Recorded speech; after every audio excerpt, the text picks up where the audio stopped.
Hi, my name is Eric Weaver. This is my informative speech for public speaking. Imagine, if you will, for a moment, we lived in a world where communication consisted of nothing but incoherent ramblings and nonsense. Nothing would happen. Business would come to a standstill. On the contrary, we live in a world where communication's happening all the time, all around us.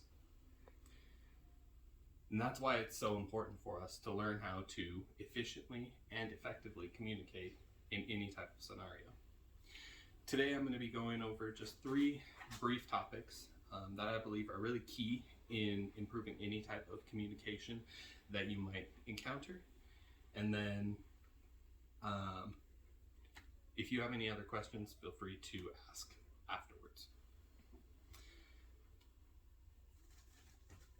So you may be asking yourself, why is it so important? Who am I to tell you that this type of thing, that this skill is something important and that we need to learn? Well, like I just said, communication's all around us. In order to get through this world and continue to grow and build upon yourself as an individual, you have to learn how to communicate more efficiently and more effectively, both in business and in your personal life. I've seen this firsthand. I've witnessed speeches that have been prepared for and went off without a hitch, went really well. But I've also seen speeches that weren't prepared for and the person was anxious and didn't have a very good speech, and so it wasn't received as well.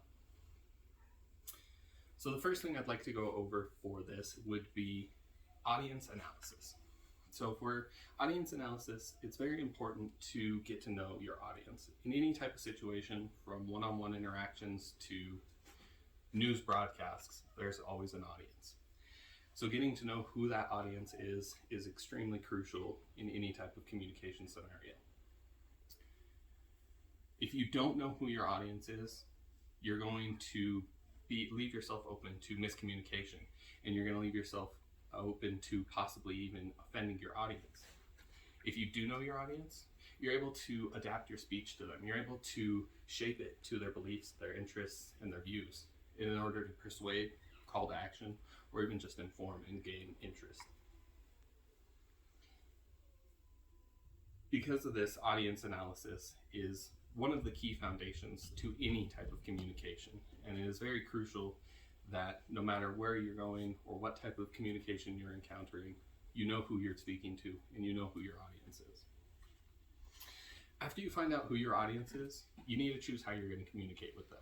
And that is through your method of communication. That can range from one-on-one meetings with somebody all the way to sending a text message or an email chain or a memo. Your method of communication says a lot about whatever you're saying.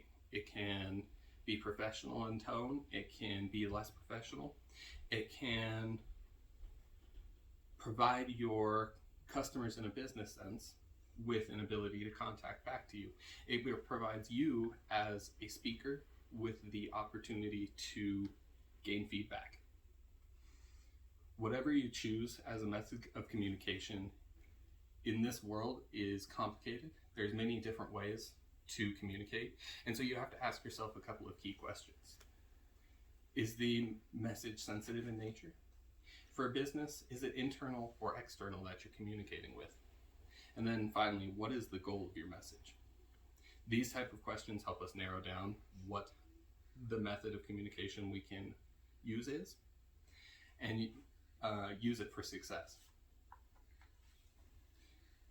And then finally, once you have your audience analyzed and you've chosen how you're going to communicate with them, you're going to draft your speech or your communication. While most people don't really think of writing out a simple one-on-one conversation with somebody, it really changes how a conversation could go. You could ask yourself questions that you might have never thought of before. You could find flaws in what you were saying that you can detail better after you've found it. Most oftentimes in the world of business, what is considered the best and most effective way of organizing your thoughts in any type of communication draft would be called the 3x3 method. I don't have enough time to go over that method really today, but I highly suggest you take a look at it whenever you have some spare time, because it is very helpful in building a strong communication or piece of communication and drafting it out. What I'd like to focus on though today is the third part of that 3x3 process, and that would be revision. Revision literally means to see again, and it lets you look back upon any type of communication or speech that you're preparing with a critical and fresh perspective. Like I said, to ask those questions that you might not have thought of before, but also to prepare yourself for any feedback that you might receive or any questions that you might have come your way. To summarize, the key to any effective type of speech, any effective communication, is preparation. In order to efficiently and effectively communicate and learn how to continue to build upon that skill, you have to prepare. You have to plan and you have to execute. Audience analysis, choosing your method of communication, and drafting that communication are just the tip of the iceberg. There's much more to any successful communication, especially in business. But I implore you to watch in your daily lives, in every communication that happens around you or to you. Watch how you can improve that communication and continue to work on it, because that is the way that we continue to grow as people. Thank you so much. Have a great day.